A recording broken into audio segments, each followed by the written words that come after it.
Hello, this is Johnny Cycles with CyclesGaming.com, bringing you another edition of Keeping Modern Janky.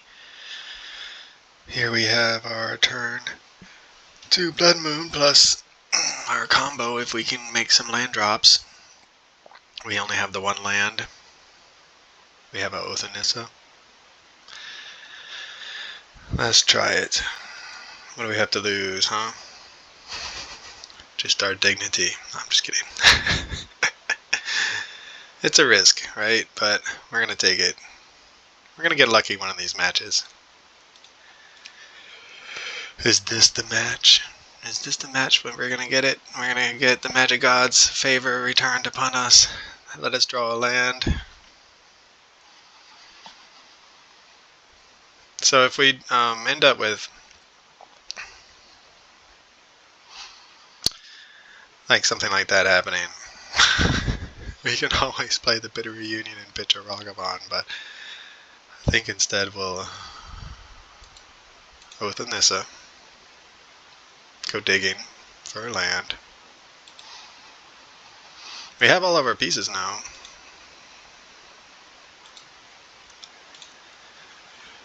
We'll pay the 2 life, and we'll just dash in a Ragavan. Assume our opponent's about to kill this.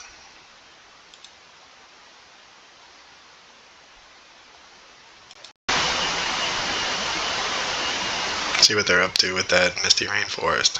Oh, they're not. They're going to take a hit. They must be up to worse things then.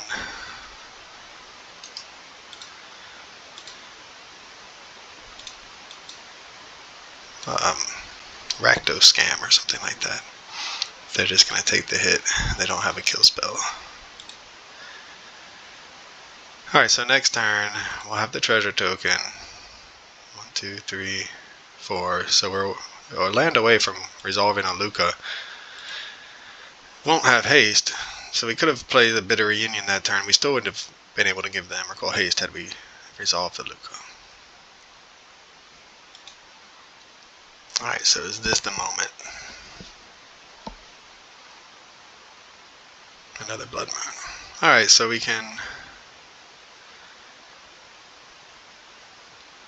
play a Bitter Reunion and try to find a land again, or we can run out this Blood Moon and have it countered.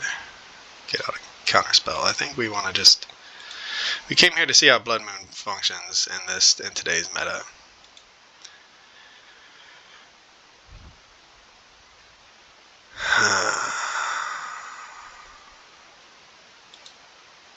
So let's find out.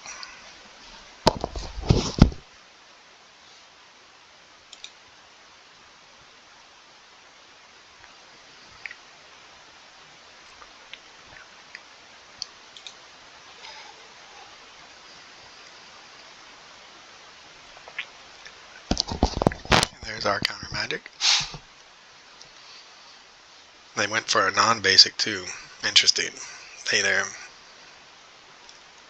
have no fear, or yeah, can't imagine we have a second Blood Moon.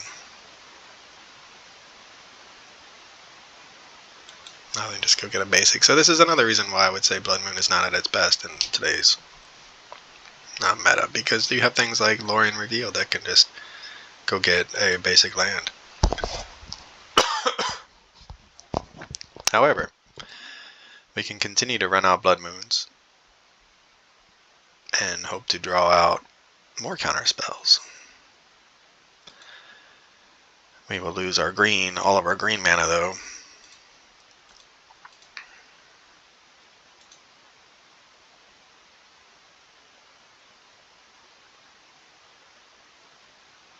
Now, do we pitch the Blood Moon or do we pitch the Ragavan?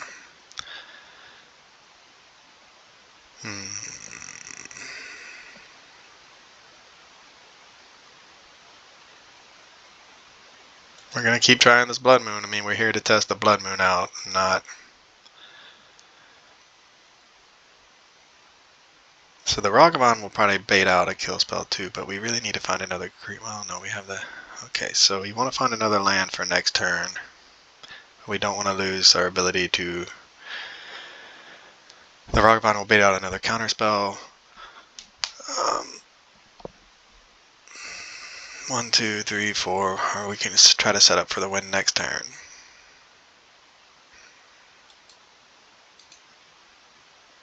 Just hard cast the Ragavan and let them counter it that way. What are we looking for here? Maybe just more lands. The Lukka would be good. Gives us a backup Lukka. At which point we would trust in the magic gods that we would find, draw a land.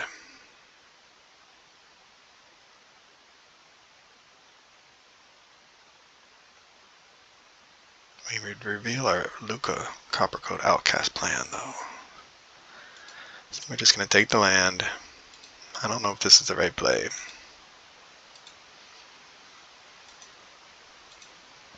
See if this resolves. Subtlety. Another wonderful magic card that hoses our game plan. The Evoking Elementals are really good against our, we can put it on top, and we can keep trying to put pressure our opponent. We already discarded one.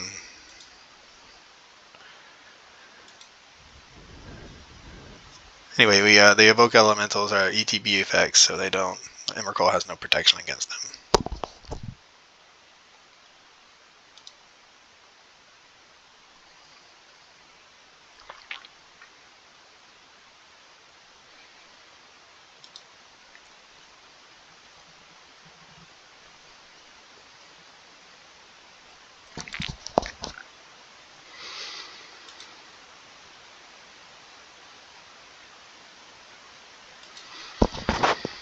Okay, so they exiled the Tashana Tidebinder, which makes me wonder if they have another one in their hand.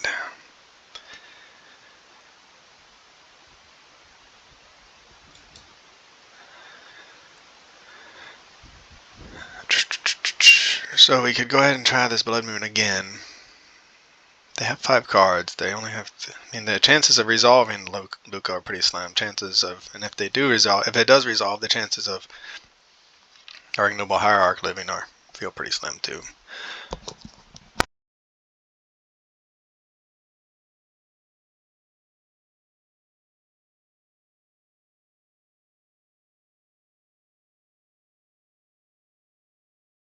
Let's try it again. They already have a basic island, so this would only shut them off of things like fatal pushes. Alright, so that resolves, miraculously enough.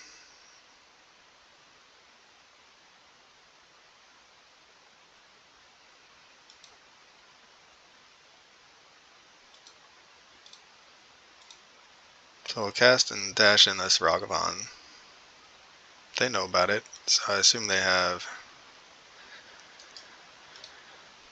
Here comes the Tidebinder, which we could Lightning Bolt. And then we beat down 1, 2, 3, 4, 5. We'll be off of our. We'll get the treasure token though, so I think we definitely want to go ahead and Lightning Bolt this.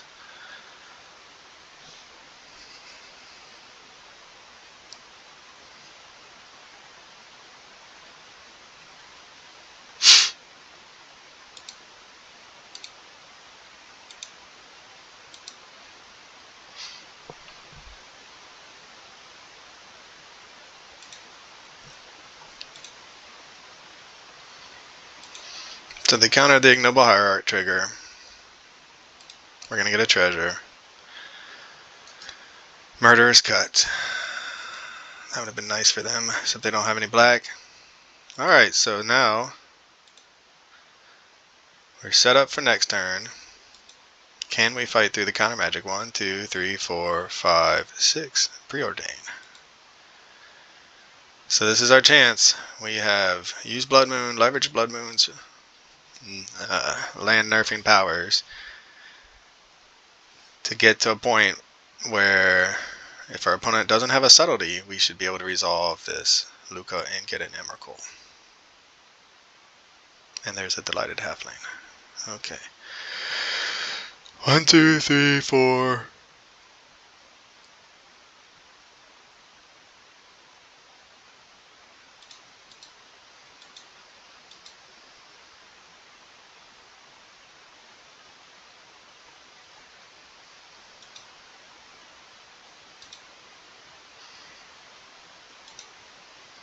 Make sure I do all this right.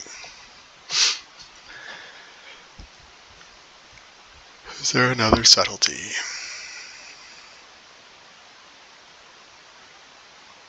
And there is.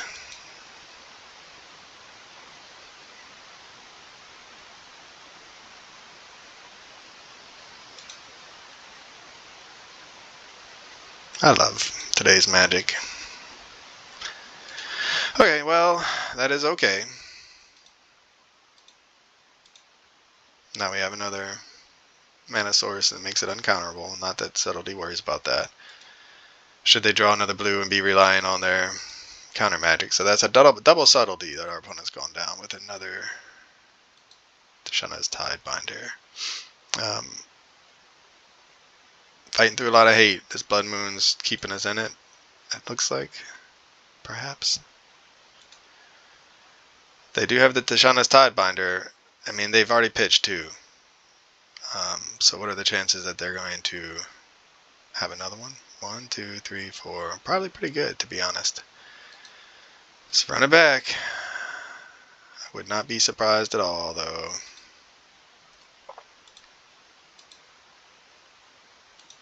To see a Tishana's Tidebinder. Our opponents had to pay 3, choose a color to spin green. What? Alright. What is going on?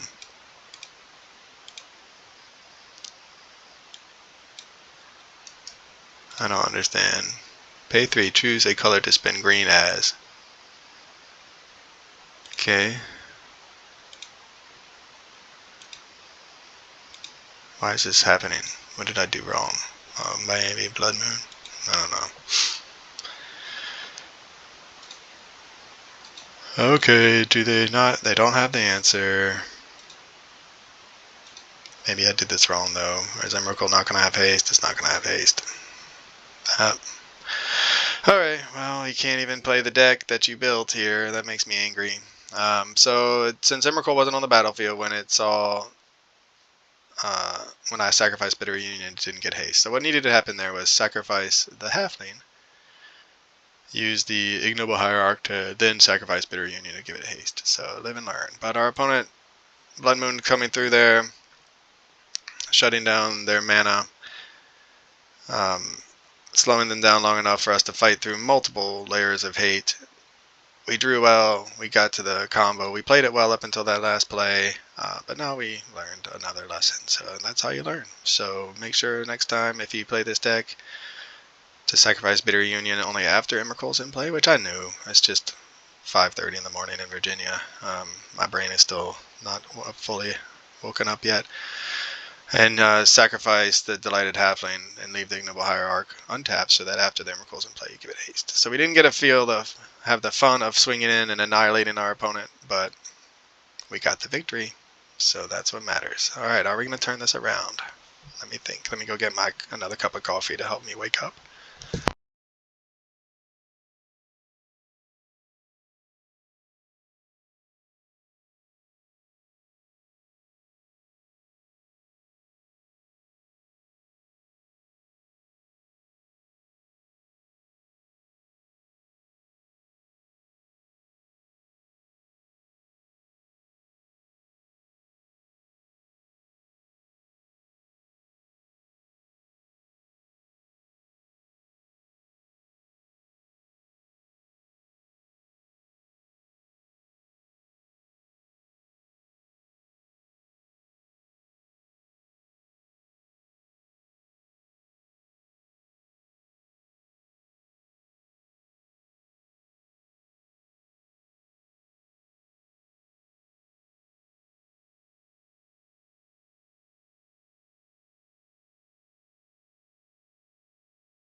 Alright, second cup of coffee now.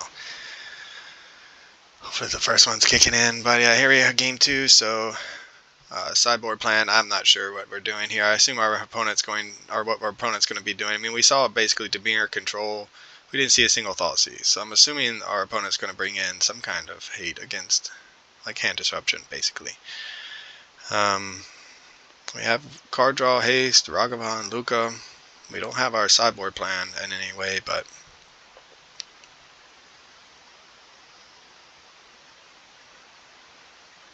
do we mulligan for a single ley line when our hand looks this good? I feel like the Veil of Summers are going to be pretty crucial in this matchup. And as is a fast start, we'll try one mulligan. Alright, well we do mulligan into the ley line, we mulligan into some card draw.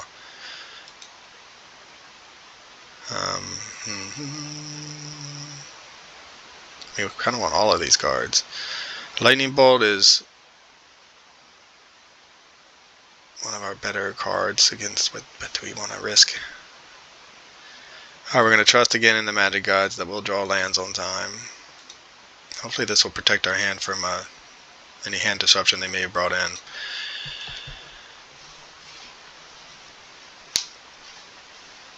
Alright, representing Fatal Push. Sure. Man, so many subtleties. Alright, we're wishing we had not pitched that land now.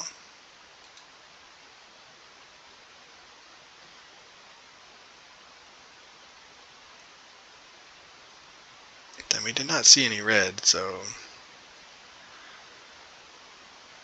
we're going to go ahead and see our opponent with a shock land untapped as well and passing the turn. Yep, Lorien revealed to go get a basic. See if they get an island now or a swamp. An island. Sure.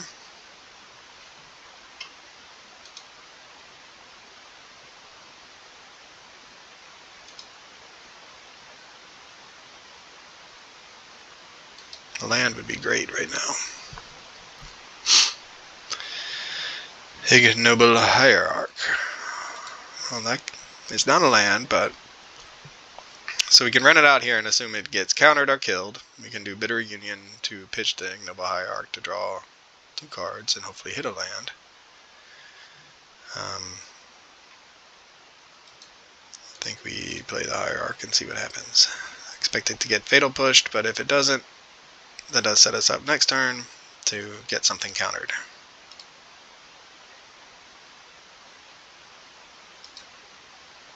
So opponent knows our game plan now.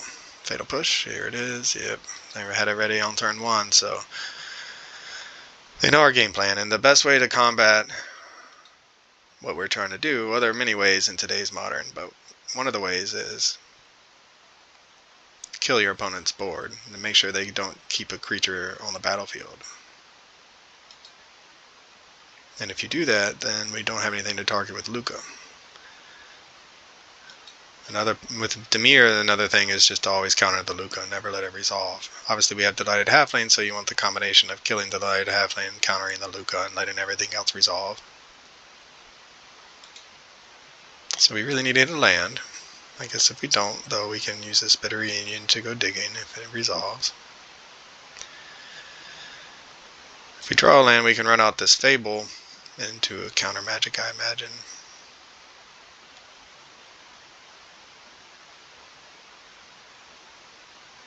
And Tishana's Tidebinder, I'd have to reread it again, it does so much. I'm not sure it counters triggered abilities of enchantments. I don't think it does, but I wouldn't be surprised if that's what it said, and then the rest of it was like, but if it is a creature or a planeswalker, then that ability cannot be activated anymore this game. But it can counter any triggered ability. Okay.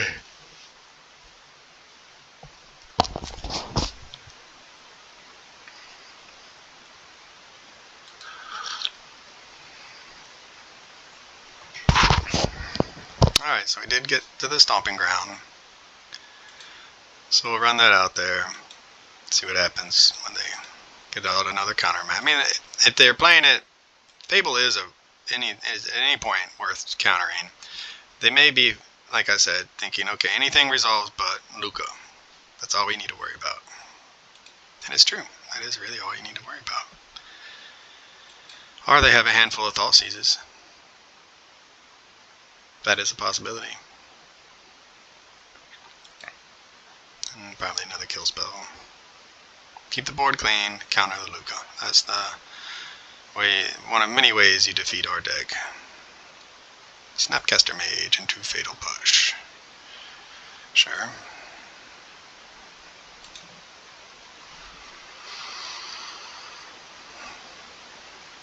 Well, at least that's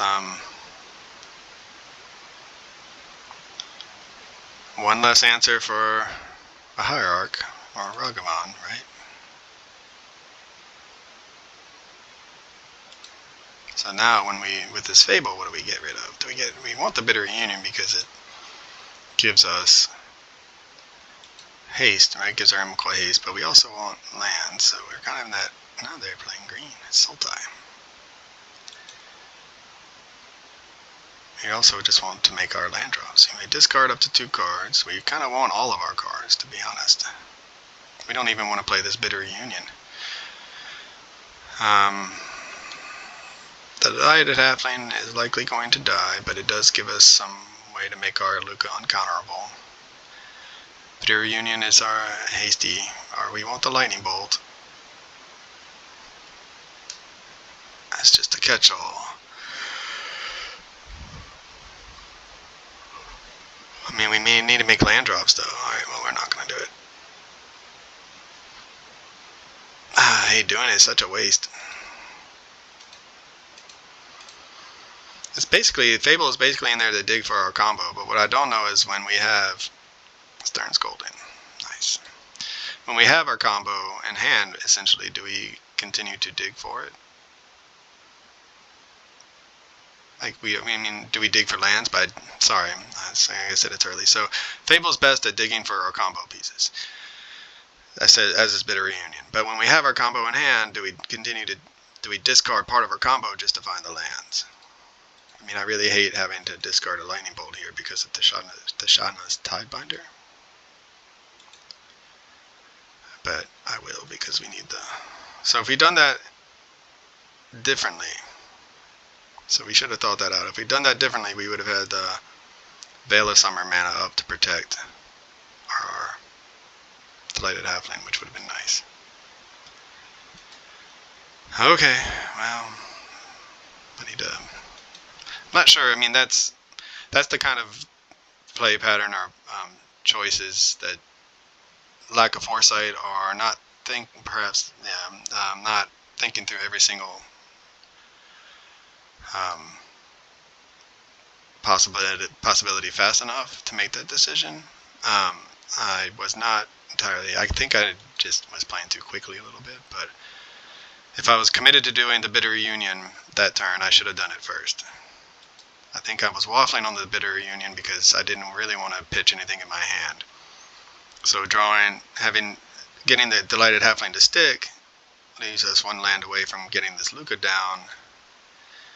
And so yeah, we would end up not doing a whole lot, but on the other hand, we would have been in a position to keep what was in our hand, see what we drew, use what we draw to, and here comes the Tishana's Tidebinder. Counter up to 1 target activated or triggered ability, and if ability of an artifact, creature, or planeswalker is countered this way.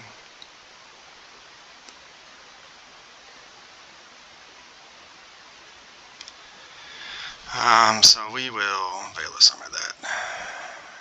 See if that resolves, or if they have the counterspell for that as well.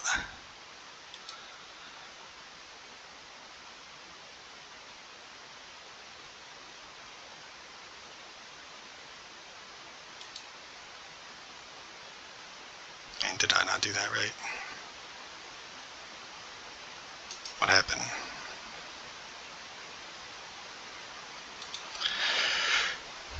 Never ceased to amaze me. What happened with my timing? I thought I had it with the Tishana's Tidebinder. Maybe I thought it was targeting. I don't understand Magic. Online Magic sometimes. That's frustrating.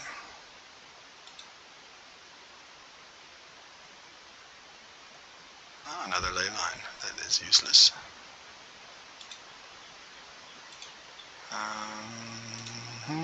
Digging. digging. And I land. Alright, so that was frustrating. I thought I was responding at the right spot. Right, the Shauna's Tiebiter account comes in. Maybe I responded to it being cast, and that was the problem. But yeah, maybe that I clicked once a little too early.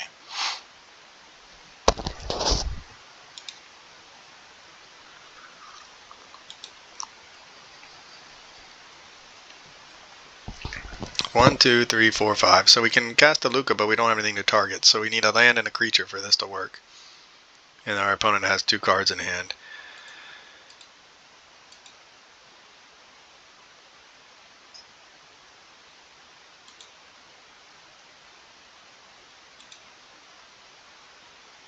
Okay, well we got the land.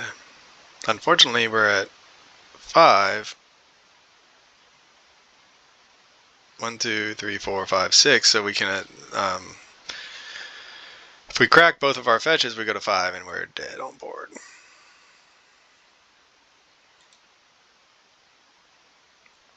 So yeah, the Veil of Summer is frustrating because like I said, I thought I had it all stacked correctly, but apparently I responded to the casting of the Tishana's Tidebinder and not the targeting of Tishana's Tidebinder, which makes sense now that I'm thinking back on it.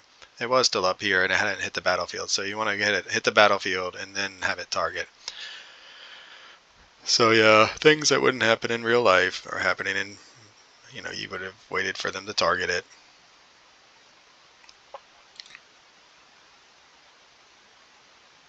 So then our opponent's not casting anything for us to even draw a card. We're going to fetch down because we need to have at least one land that we can tap for mana. And really we need this other one now too. So we needed to hit a creature and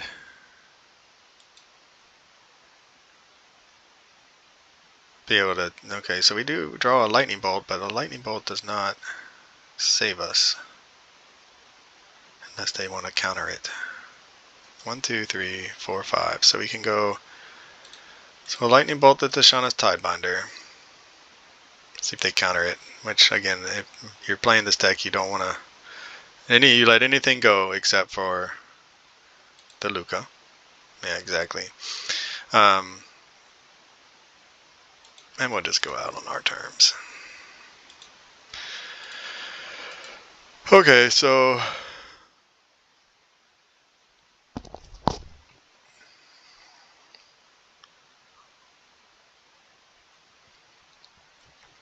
I guess what I'm confused about now with that Tishana's Tidebinder is our Veil of Summer responded in before it ever hit the battlefield. Our permanents should have had hexproof before the Tishana's Tidebinder resolved.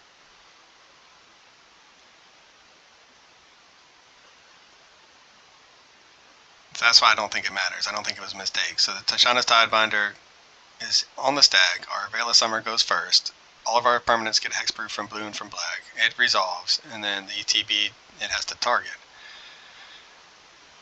Unless somehow I have to Google it. Maybe it's thinking that it's considering the we're gonna bring back in the Blood Moons. Although that game we were almost there with just I saw the ley lines, so we almost got there. So anyway, I have to Google it. Maybe there's something weird about, but it's still an ETB of a blue spell targeting one of my permanents. Let's see, what does Veil of Summer say? Let me reread it again. You and permanents you control gain hexproof from blue and from black until end of turn. Very confused. Okay, I'll have to rewatch the gameplay. Do we take out the Fables and keep in the ley lines? They spent a lot of their mana and trying to answer a lot of their spells trying to answer our Fable.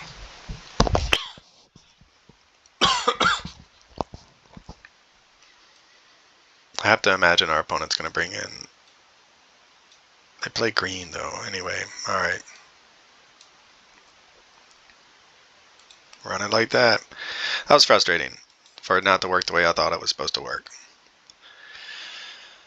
Well, it wouldn't be a Lukka Surprise match if we didn't see Emrakul in opening 7. We'll mulligan that. 2 bitter reunions and a lightning bolt and 4 lands. Okay. Do we get rid of the Beseju? This is not the kind of hand we really want to see. It's very slow. We don't have our combo pieces. We can dig. We don't have any hand protection. Beseju doesn't answer anything that we've seen so far. That doesn't mean they don't have things in their hand, in their deck, but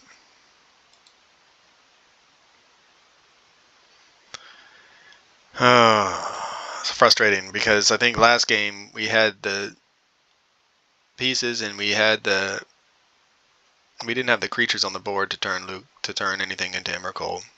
But it feels like we would have had a creature with that Fable token. So it feels like we were really just that Veil of Summer not working the way we thought cost us the match. We didn't have anything else going on. Who knows? They may have had. They looked like they pump faked as if they had a counter spell.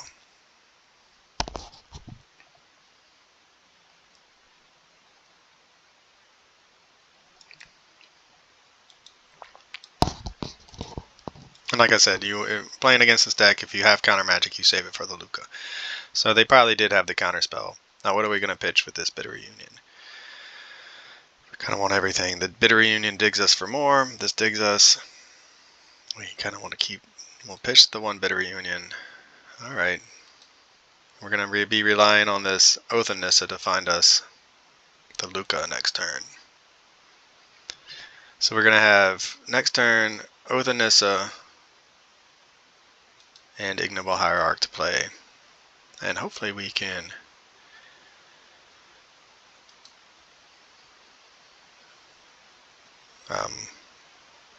even then against a handful of 7 cards, figure out a way to fight through a lot of hate. Excuse me. So we can also just run out this Rockabond and let it die. Let's do Oath of Nissa and see what we get to.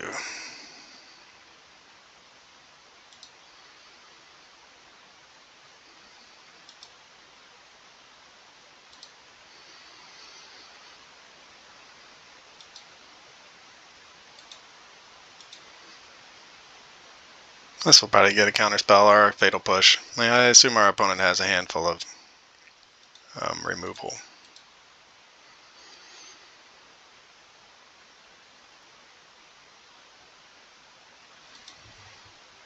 And let's see how many of our creatures they kill.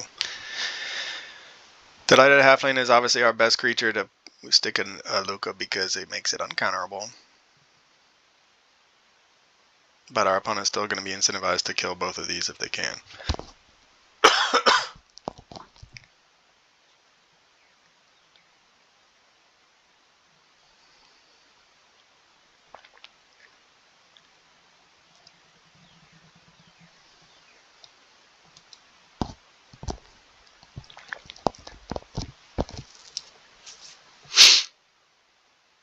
Okay, Orcish Bowmasters, shocker, and there goes our Ignoble Hierarch, also not surprising. So we had a lot of setup, and our opponent has used, so we used 3 cards to set that up. Our opponent used 2 to take care of it, but we still have our hasty parts, so. What do we draw? Holding up that counter magic. Alright, there's Lukka right on time, with no creature.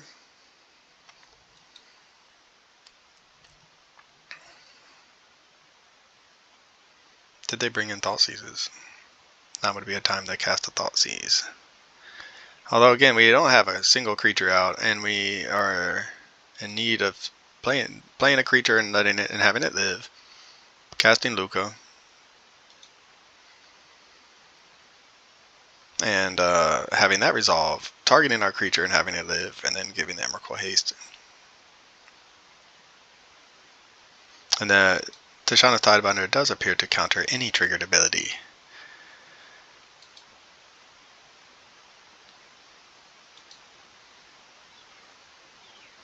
That card was really expensive for a while. I wonder if it's dropped in price. So here's when the commercial district, the surveil lands would be nice, but the cost is too high in this deck when you have to play a tap land on turn 1 or turn 2. Alright. Another land. Alright, so now we're in position. We have our 6 lands. What we really want to do is draw some creatures. Another bitter reunion would be good to fill our hand a little bit, because we need multiple creatures to survive. To have a chance at this, right? We need one creature isn't going to do it. So we either need to get to enough mana that we can, and a Veil of Summer, that we can protect our entire board, resolve the Lukka, activate the Lukka, which just seems really doesn't seem very likely, to be honest. And the opponent answering both of our 2 early drops and us not drawing anymore has got us struggling to assemble our combo into the hate that's in our opponent's hand. Another Bowmasters.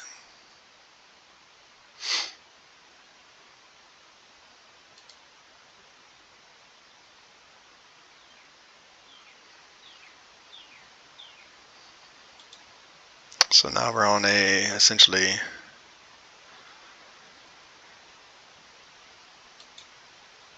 I don't even know if we want to kill this Orcish army token, since they're going to make every time we draw an extra card they'll make a 2/2, but alright. We will. It's the bigger of the threats. It's not the long-term great target. And with our bitter reunions and things like that, they can make an army token real fast. That's out of control.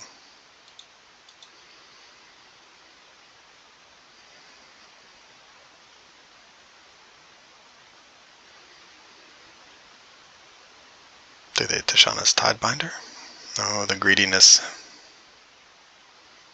Oh, just the Shadow of Doubt. Alright.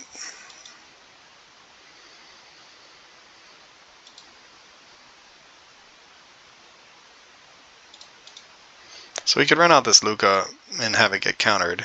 Well, there's the Blood Moon. We can also run out this Blood Moon and have it get countered. Otherwise, they already have the 2 blue, right?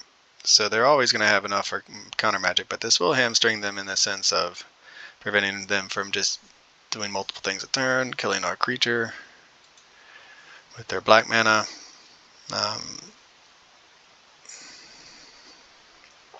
I mean, it's what we drew, and it's better than getting the Lukka countered. Let him spin a counter spell on Lukka. We still have a couple turns of getting hit with these Orcish Bowmasters to try to find the pieces of our combo.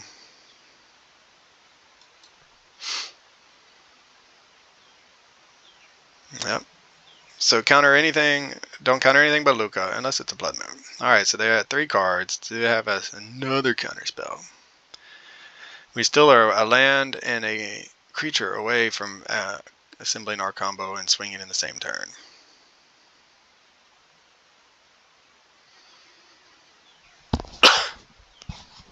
Meanwhile, our opponent is just drawing cards. There is our first piece. So, does this resolve? Does it survive? It does not. Alright, more hate from the control deck. They're going to be drawing up to 3 cards. Are there all of their remaining cards answers to what we're doing? Probably. Gets to surveil. Keeps a card on top. Yay! They didn't even need to surveil. They were going to draw what they wanted anyway. Still a little bitter about that Veil of Summer. I'm going to have to go Google it. I don't think I did it wrong. Let me know in the comments. Clearly I did, though. I'm misunderstanding how that card works in relation to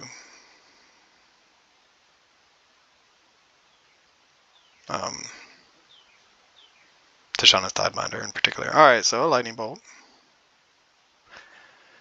That means if our opponent didn't draw another Orcish Bowmasters, which they probably did, we can try to kill one of these Orcish Bowmasters. Tishana's Tidebinder is the better target for the Lightning Bolt, but we're so low on resources, like we need to hit another creature and have it survive. I think we'll hold on to the Lightning Bolt for another turn.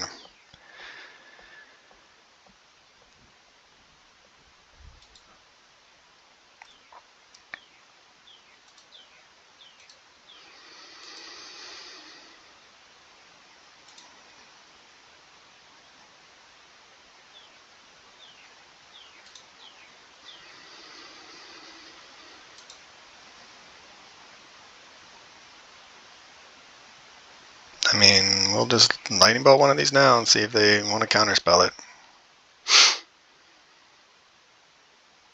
Archmage's Charm. They draw 2 cards. Yay! They're making us draw cards. Aw, how sweet. Now we're dead. Alright, well that's a fun way to die. So target player draws 2 cards. Yeah, that's pretty nice. We did draw another lightning bolt, which is not going to save us, I don't think. And we drew a Leyline of Sanctity. So yeah, I'll go figure out what happened with that Veil of Summer rewatch, see where I misclicked. I'm sure that MTGO has it right, and I don't. But frustrating way to go out. Our opponent, so much hate, so many answers. We almost fought through it in game 2 with that timely Veil of Summer. Who knows if it would have been enough to get us there, though. We still needed a creature in order to get the Emrakul out, so I'm not sure it would have mattered in the long run. But another tough matchup. Lukka Surprise is just behind the 8-ball even with the Blood Moon. But we did see Blood Moon's power in game 1 to slow down our opponent. And long enough for us to get our Emrakul out. And so it did do what it was supposed to do. Didn't really do what it was supposed to do in this game, but it did get countered. It drew out a counterspell, so we didn't get to see it at its best, I guess is my point. It drew out a counterspell, but we didn't get to see it functioning as a way to slow down our opponent. But still not convinced it's really great in today's Modern, given all the ways that opponents have of finding basics. But either way, Lukka Surprise with Blood Moon and another Leyline of Sanctity. They didn't have we never saw hand disruption, so that might have been a mistake to keep that in after game 2. But it's a black deck. You expect hand disruption, and we want to protect our combo. Anyway, so this is Johnny Cycles with cyclesgaming.com, and I'll catch you on the next one. This has been another edition of Keeping Modern Janky with Johnny Cycles. Thanks for watching. Be sure to check out my website, cyclesgaming.com, for original Magic the Gathering content. You can read about my Commander decks or my Janky Modern brews. My latest article is about the Zombie Precon and its effect on Commander. I'll give you a couple different deck lists. If you're interested in a science fiction/fantasy novel, be sure to check out my book, The Podcon. I'm publishing it serially, a couple chapters every month. Again, thanks for watching. Check me out on YouTube, Johnny Cycles. Click that subscribe button. I'd really appreciate it, and I'll catch you on the next one.